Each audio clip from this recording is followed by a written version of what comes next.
I just want to share with you about the 7 words of Jesus Christ. It's amazing. More than 2,000 years ago, when the Lord uttered his 7 last words, it was in the cross. And he said it in Friday. So we call it Good Friday. Huh? Good Friday. How can that be good? Our Lord is crucified. Yeah, it's good.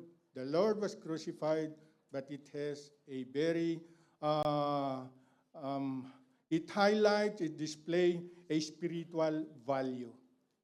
So we call it holy, it is sacred, it is a set apart activity for the salvation of humanity. So be with me because this will be a long discussion. I cannot explain everything, but I hope I can share some of it. Because when we talk about last word, especially if that word is come from a dying man, it reveals what is in the heart of that person. He doesn't talk trivial words.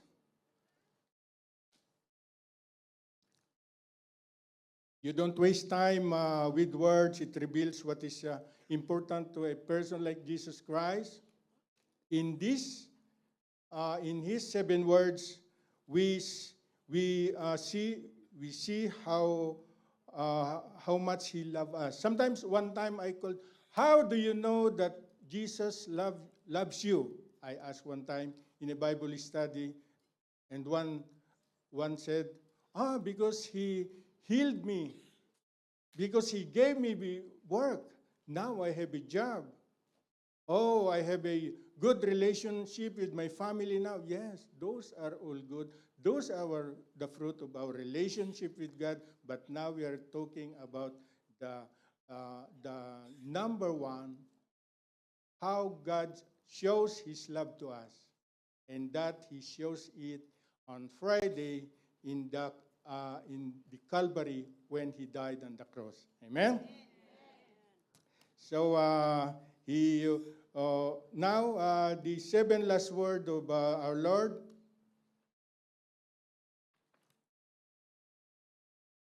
Shows how much he loved us. And like what he said, his last word is, Father, forgive them, for they do not know what they do. In 23, and when they had come to a place called Calvary, there they crucified him and the criminals, one on the right hand and the other on the left. That is in John 19:17-24.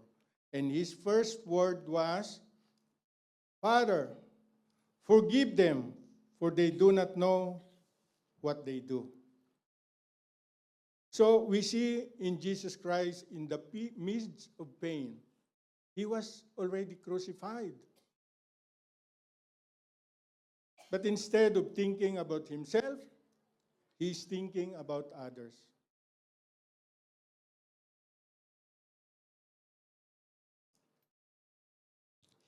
His word also, his first word is Father, which means he's intimate, he's personal, he's very close to the Father.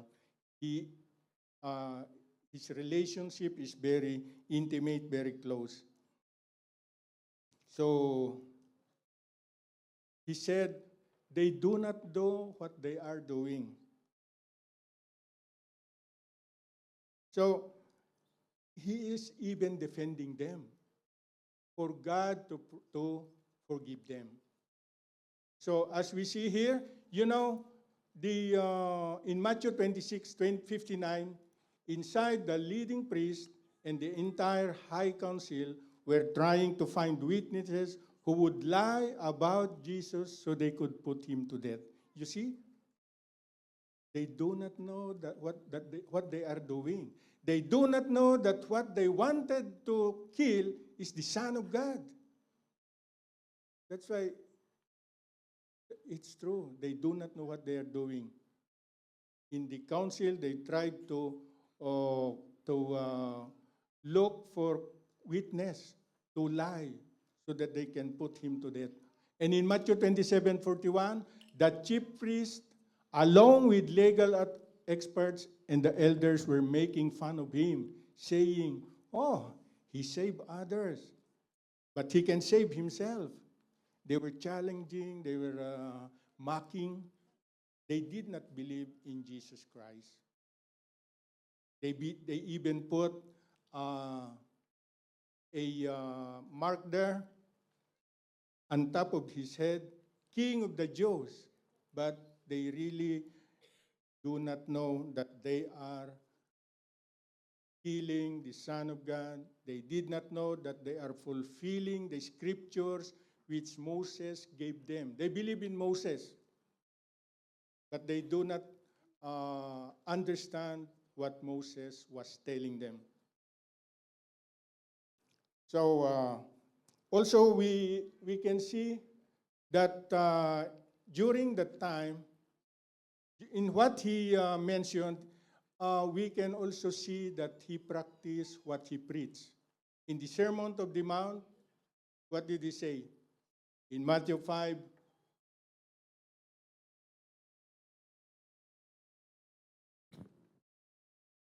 in Luke 6:27-28, you have said that you have heard that it was said, love your neighbor and hate your enemy. No, that is in the Old Testament. Jesus was telling them, you have heard that it was said. That is their law. The Old Testament, they are obeying the law, which says, love your neighbor and hate your enemy. But I say to you, love your enemy. Do good to those who hate you, bless those who curse you, pray for those who hurt you. What is he doing? He is praying for those who is persecuting him. The persecuted is praying for the persecutor. Why? Because he understands he loves us. He practiced what he teaches. So you see, what is amazing to Jesus Christ is that not only did he teach, but he also demonstrated. And he even gave the power to obey. Remember in John 15:5, without me you can do nothing. So later we will, as we go along studying his word, we will realize of this truth. Because in John 1:17 it says, the law was given to Moses, but grace and truth was given through Jesus Christ. So these are the truth. The grace. What do you mean? What do you call that? What do you call that? What he said, Father, forgive them, they do not know what they're. That is the grace that is giving us to those who crucified him. But remember, brothers, he was praying to God, but not only them, even to us. Actually, when he was praying this, the two criminals in his side, this is right, no? This is left. Left and right heard him telling that, Father, forgive them. They do not know what they are doing. So we can see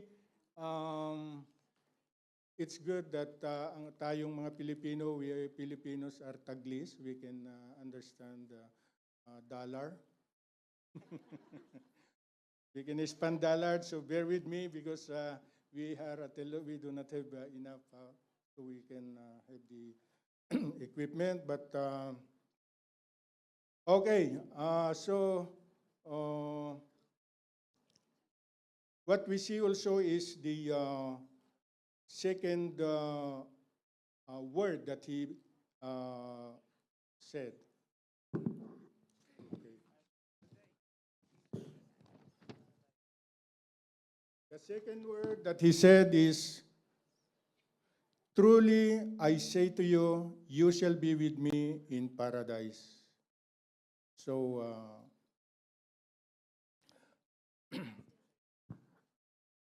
that is in English. Sinasabi ko sa iyo, isasamit kita ngayon sa paraiso. Isasama kita ngayon sa paraiso. So, we see, brothers, that these two criminals heard the word of Jesus.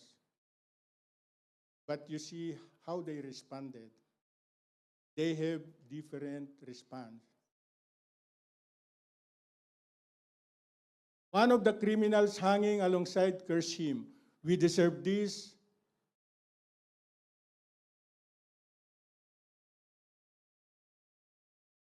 Okay, one of the criminals alongside cursed him. He even said, if you are the Christ, save yourself and us.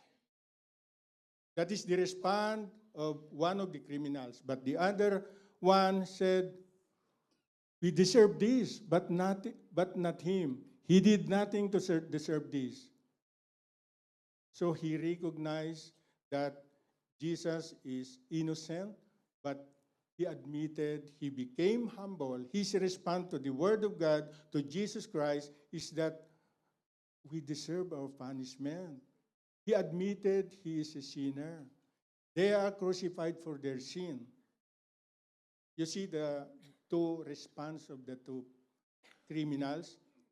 One did not believe in Jesus Christ. He even challenged him, if you're the Christ, save yourself and save us. But the other one said, do you not fear God, knowing that we merited our punishment? But this man did not sin.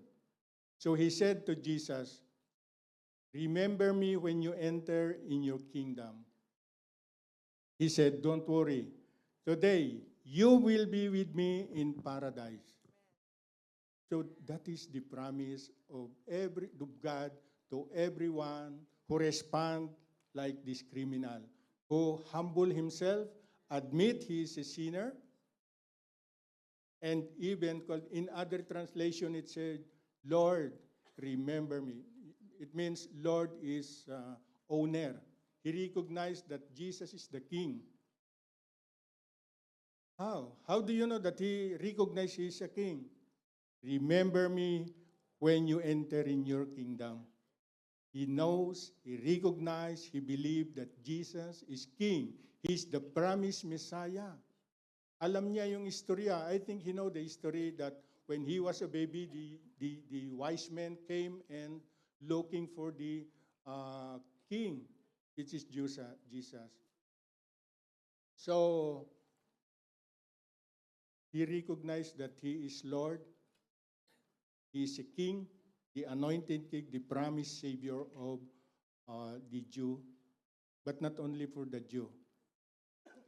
He said, don't worry, truly, in other translation, truly, this is the truth. This is serious. This is for sure. He's telling them, it is for sure. You will be with me in paradise. Paradise means it's like Eden. Paradise does not mean it is a location like Geneva, Philippines, or Inglaterra. No. Paradise means presence of God. You will be in my presence. That's why it says in Revelation, God will dwell with us. So in the presence of God. Everyone who believe and saved, like this criminal who believed, humbled himself, trusted Jesus Christ, surrendered his life, and submit to him. In Revelation, it says, God will dwell with us, and we will be his people. He will wipe away every tear from their eyes, and death shall be no more. Neither shall there be mourning, nor crying, nor pain anymore. So it will be a perfect world. Amen? Amen. Can we palakpakan nga natin ang Panginoon? Hallelujah! There will be a new Jerusalem, it says. Kaya, New Jerusalem, bababa. Ibig sabihin, mga kapatid, hindi kasama yan sa ano ko, pero alam nyo ba, magkakaroon ng panibagong Jerusalem dito rin sa lupa. Pupunta tayo sa langit pag namatay ang isang believer, pansamantala lang yun, bababarin din. Kasi ang tao panlupa lang talaga. Amen? I hope we are encouraged with that word of God. I assure you, truly, it is sure today you will be with me in paradise. Okay? That is the second word of the Lord.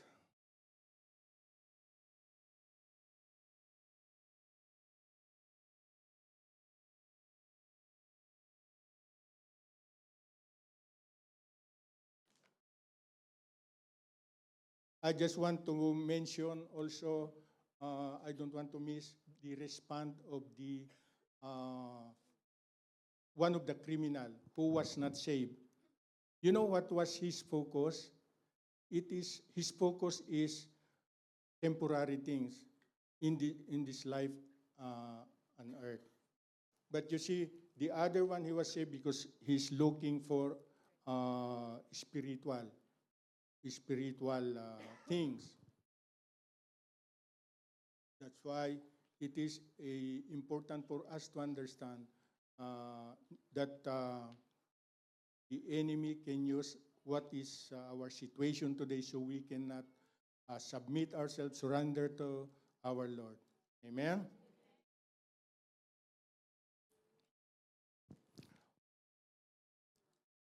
Okay, so the third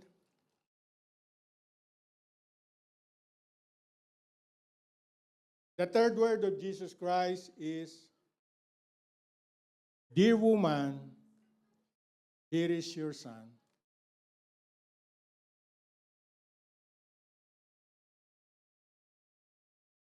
It says in John, I would like to, we have a picture, better picture of what is happening here. In John 19:26-27, when Jesus therefore saw his mother and the disciple whom he loved, that is John, standing by, he said to his mother, "Woman,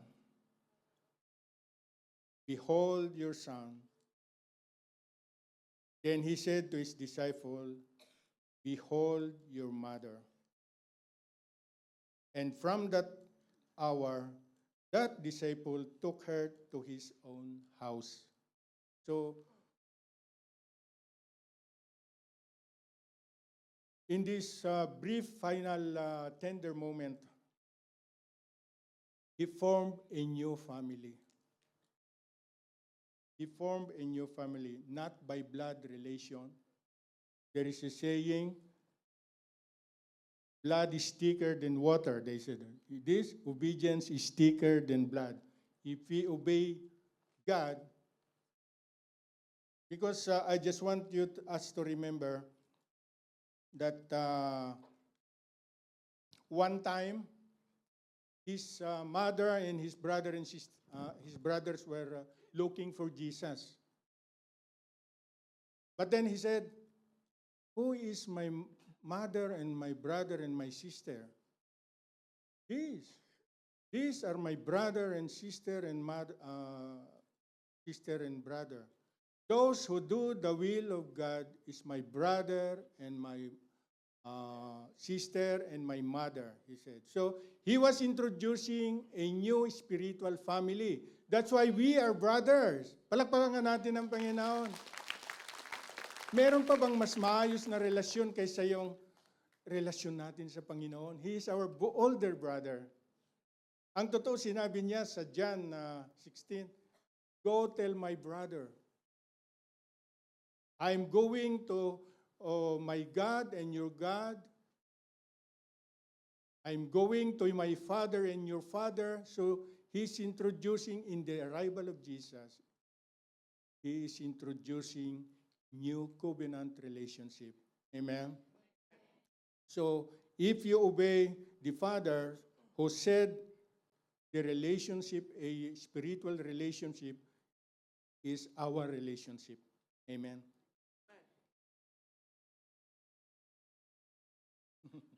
Yes, Kuya, para matapos na.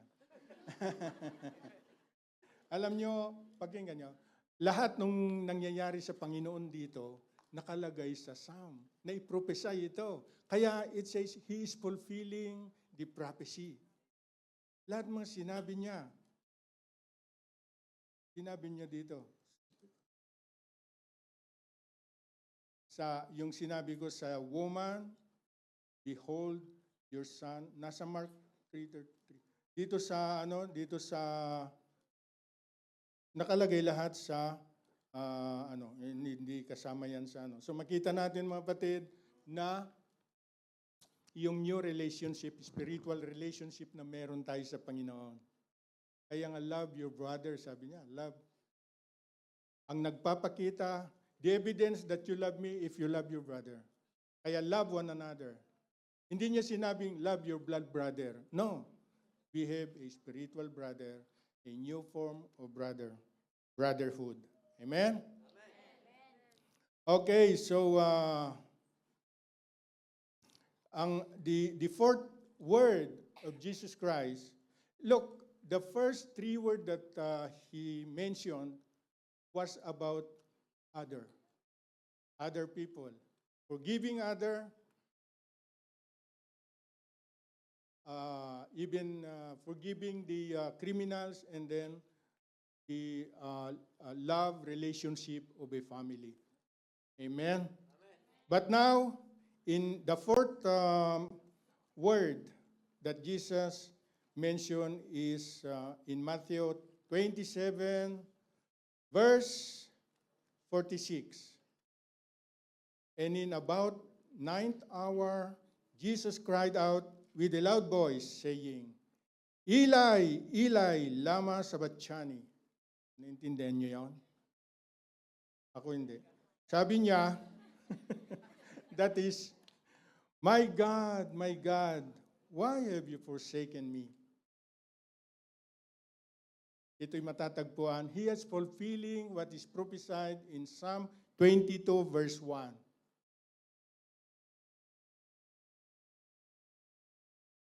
When he cried out, Father, Father, why have you forgotten me? My God, why have you forsaken me? He is not talking about a loss of faith.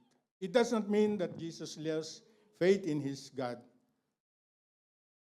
But it is a profound echo of the prophetic lament. Pinapakita niya, he is trying to show that whatever happening in that moment is prophesied and he is fulfilling. He is fulfilling.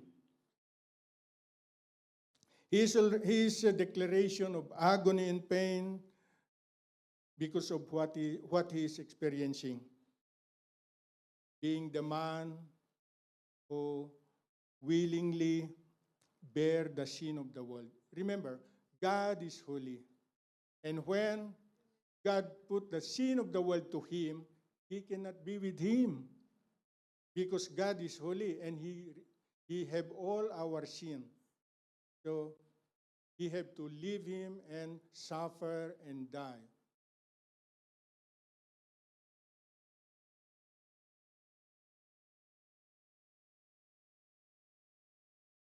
Because he knows that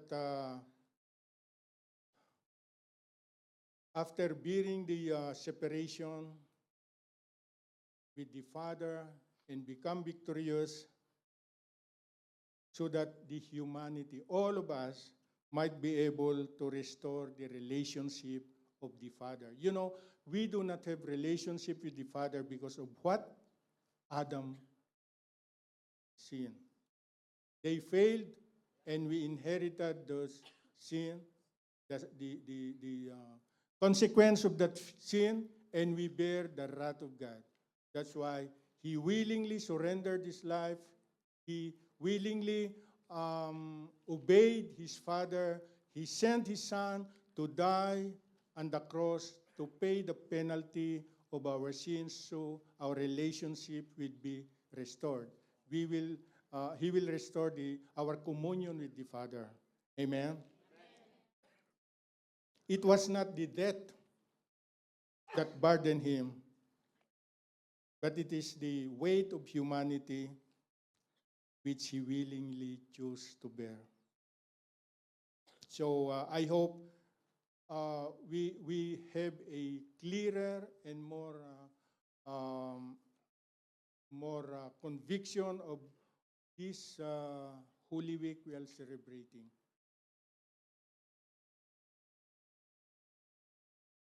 And now we come to the fifth word of Jesus. After this, in John 19:28, after this, Jesus, knowing that all things were now accomplished, that the scripture might be fulfilled. He is fulfilling scripture. It is not his own decision.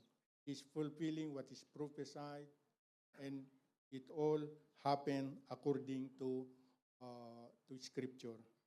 He said, I thirst. I am thirsty.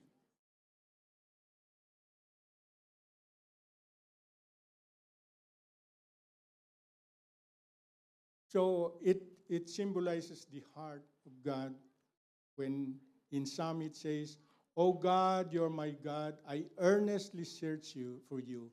My soul thirsts for you, my whole body longs for you. Jesus said, if you are thirsty, come to me and drink. So this thirst not only signifies his humanity, he's a fully man and fully God.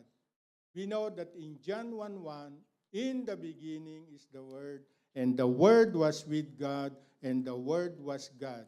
He was in the beginning with God. He is God, fully God. But in John 1:14 it says, and the Word became flesh. And so he became flesh. What does that mean? He's fully God, but he is fully man. Ibig sabihin, mga kapatid, yung nararanasan natin, nararanasan din niya. Yung oras na yon, bukod sa naghanap siya ng katarungan, pinapakita niya nauuhaw din siya, katulad natin. Kaya nga sasabi niya sa Hebrew 4 sabi niya, for we do not have a high priest who does not sympathize with us, but he was at all point tested just like we are, but without sin. Ibig sabihin, mga kapatid, whatever situation we have, our struggle, our temptation, naranasan din niya. Ang pagkakaiba, hindi siya nagkasala. Tayo mahina, kailangan natin siya. Kailangan ng tagapagligtas. Pero ang maganda dito sa ating pinag-aralan, na pagtagumpayan niya, yung tagumpay niya, we can live out his victory. Amen? Amen. Okay, so, blessed are those who hunger and thirst for righteousness. So, meron siyang spiritual na thirst matupad sa oras na yon. Meron din siyang pinapakita rin niya yung humanity niya. Pero magandang kapatid na, kaya come boldly to the throne of grace, sabi niya, that you may obtain mercy and find grace in time of need. Kaya nga, anuman ang sitwasyon natin, sinasabi niya sa Hebrew, na pwede tayong lumapit sa Kanya. Amen? Amen. Ngayon,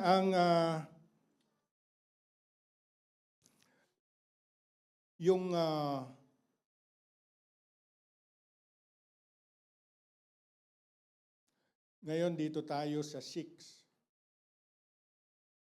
Dito sa 6th word of Jesus Christ, then came final culmination, not a whisper, but a triumph proclamation. Ano ba yung proclaim ng Panginoon? Ang ganda ito. Sinabi niya. Sa John 19:30, so when Jesus had received the sour wine, and he said, it is finished. Tetelestai, sabi sa Greek. It is finished.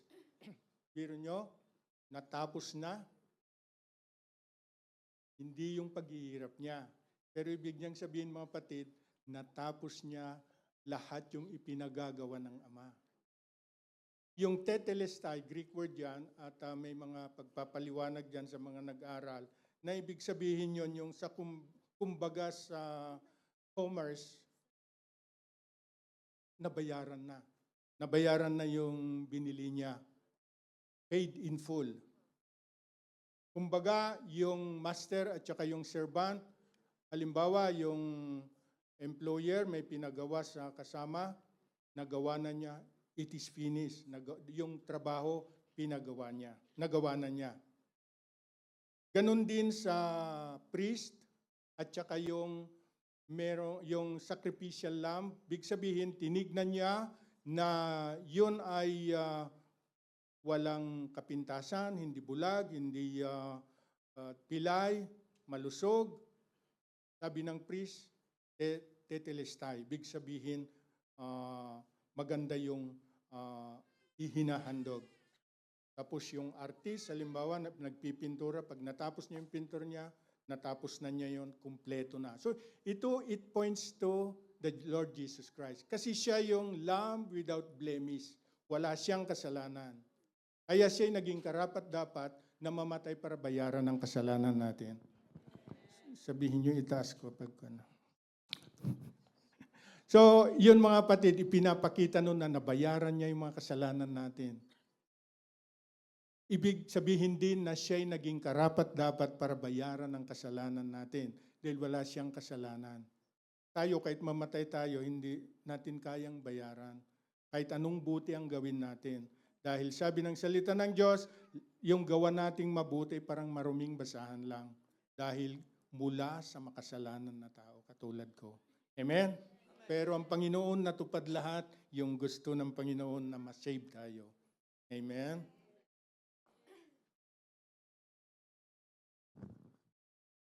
So lahat ito nagpapakita na nasunod lahat, nagawa lahat ng Panginoon kung ano ang pinagagawa ng Ama. Alam niyo ba sa John 17, 6 na beses na sinabi niya na ipinadala siya. Pinadala siya ng Ama. Kagabi andun kami sa Nyong, binasa namin lahat at 7 times. At sabi niya sa 17:4, I glorified you on the earth, having accomplished the work which you have done, you have given to me. Big sabihin, bago siya i-crucify, nagawa na niya lahat, nasabi na niya lahat sa kanyang mga disipulo. Nagawa na niya lahat, pero pagkatapos nito, andito na siya, culmination, katapusan ng kanyang gawain na ipinagagawa ng Panginoon. It is finished, sabi niya. Pero gusto ko balikan, na ipinadala siya ng Ama, pero sinabi rin niya, as the Father has sent me, even so send I you. Sabi niya sa John 20:21. Kaya, tignan niyo mga kapatid, may program ang church natin, gusto niya, meron tayong program, i-apply din natin ito. Kung pinadala ng Diyos ang Panginoon, Jesus, sabi ng Panginoon, ipapadala ko rin kayo. Amen? Kaya yan ang ginagawa ng church. That is what our church is doing. We have a program which is for this month to identify, intercede, and invite.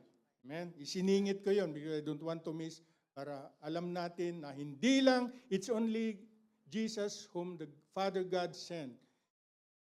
Jesus also sent us. Jesus is also sending us. Amen? Okay, so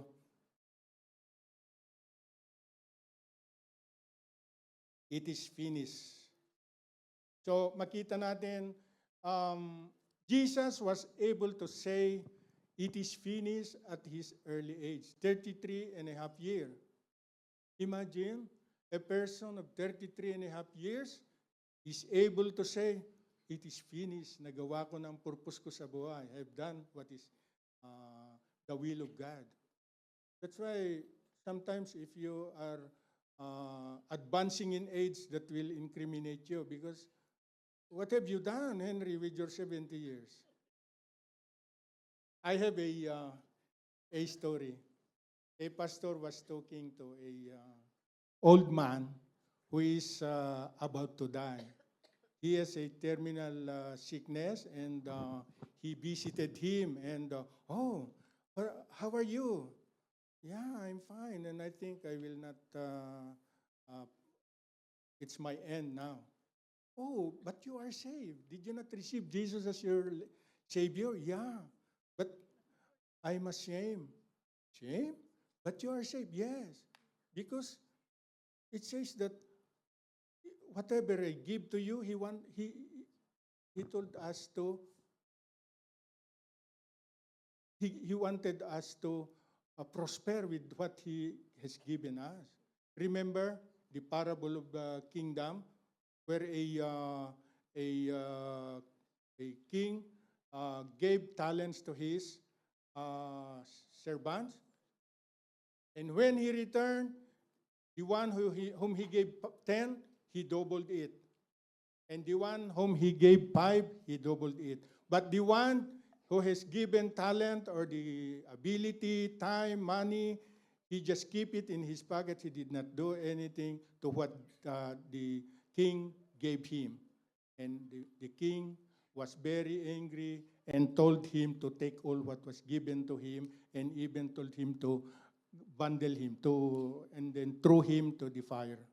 So what he said to those who were very faithful, obeying what the king said, well done, thy good and faithful servant. Amen? Amen. I hope that sink in our heart, mga kapatid. We are not saved just to sit here. Our destination is not to sit in the church. The church was told to go. And the Easter is not for the church. The Easter is for the go into the world. He did not say, go into the church and make disciples. No, he said to the church, go into the world and make disciples of all nations, baptizing them in the name of the Father, of the Son, the Holy Spirit, teaching them to observe all things, not some. All things I have commanded you, and lo, I am with you always. The victory is assured. God is with us. Amen? Amen. So, okay.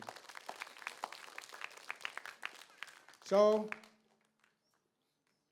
another thing, another word that Jesus said is the seventh, no? Yeah. The seventh is in Luke 23, verse 46. Jesus crying in a loud voice, he said, Father, into your hand I commit my spirit. Again, this is a prophecy in Psalm 31, verse 5. This is a cry of victory. His work is completed. Into your hand means he died with confidence, with security. He died willingly, and Jesus died triumphantly. He fulfilled the prophecy, and he is doing God's will. He was obeying God. So, those are the 7 words of the Lord on a Friday. And I know it is more meaningful today because today is Sunday. Sunday is when the Lord resurrected. That's why it's included in, before you are to be saved, you must confess that Jesus is Lord and believe in your heart that God raised Him from the dead. Listen, pakinggan niyo mga kapatid. Kung anong nangyari sa Panginoong Yesus, mangyayari rin sa atin. Ano yung mako-crucify din ako? Well, I'm going to be crucified? No. I don't think, I doubt that we will be crucified. But one thing is sure, we will all die. And when that times come, when the times for us to die come, are you sure that you will go to heaven when you die? There will come a time when you say, Lord Jesus, receive my spirit. That's what happened to Stephen in Acts 7:59. He was the first martyred follower of Jesus Christ. He was martyred, and while they were stoning him, he said, Jesus, receive my spirit. And he even said, do not charge them, do not charge this sin against them. It is like what Jesus prayed, Father, forgive them, they do not know what they are doing. But my challenge, my friend, brothers, is that not everybody can say, Father, receive my Holy Spirit.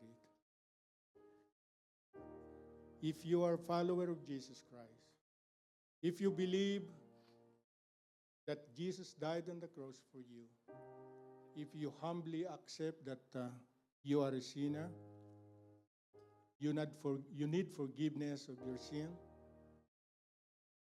you believe, you trust Jesus for your salvation, and receive the grace offered to us, He will save us. So,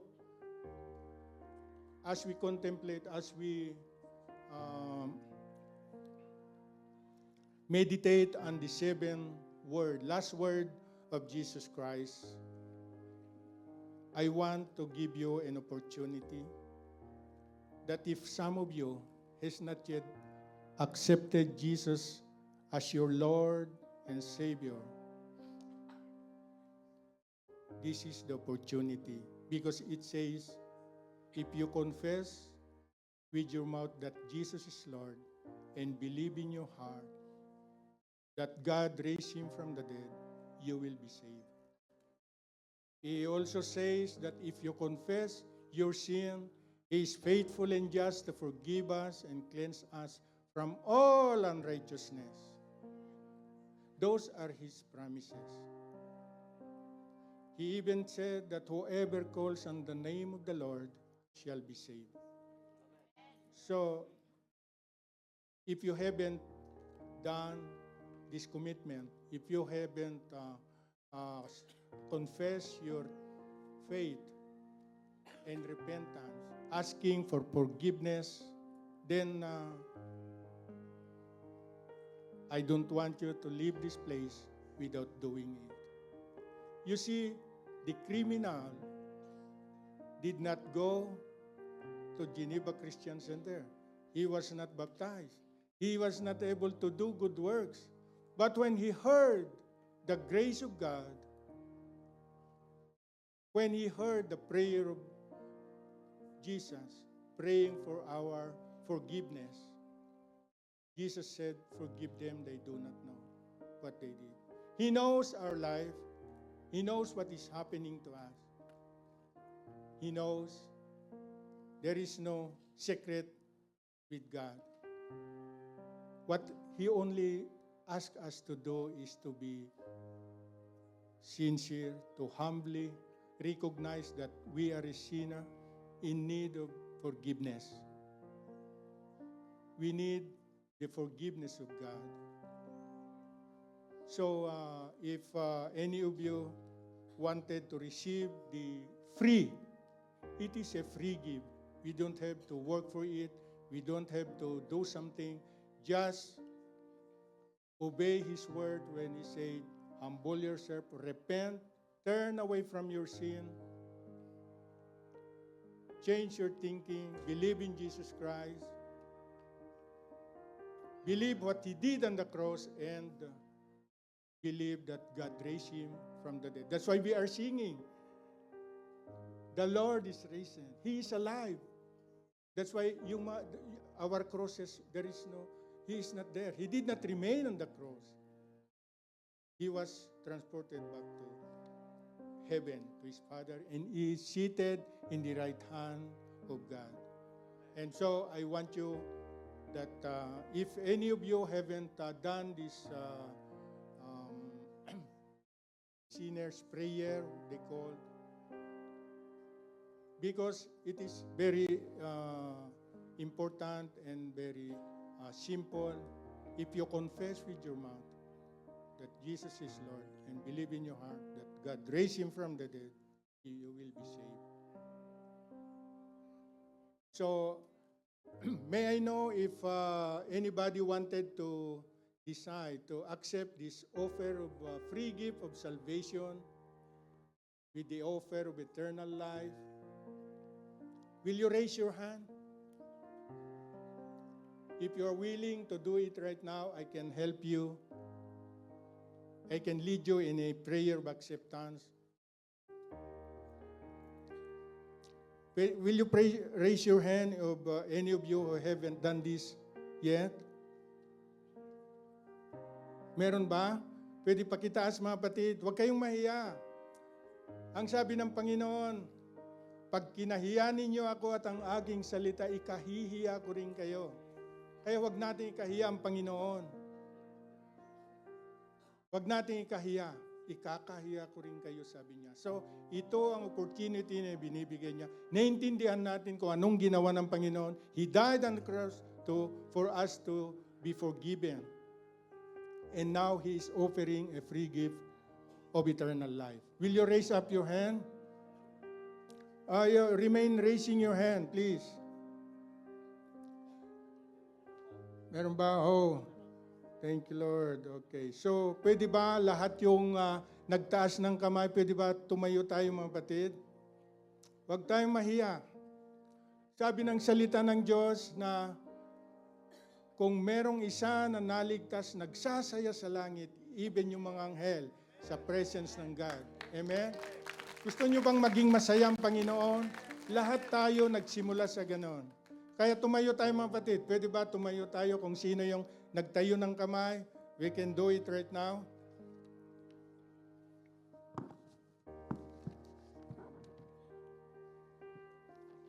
At ilit ko kayo sa isang panangamin.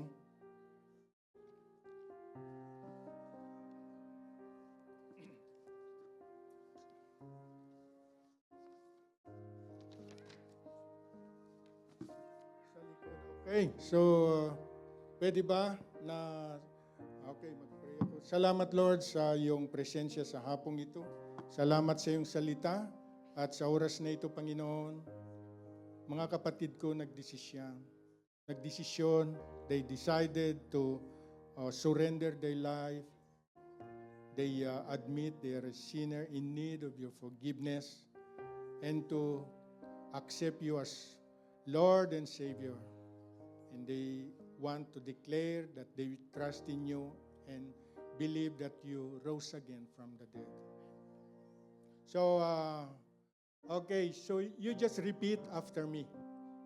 For those who wanted to receive Christ this very moment, you repeat after me. Lord Jesus, thank you for loving me. I humbly come before you. I admit I'm a sinner.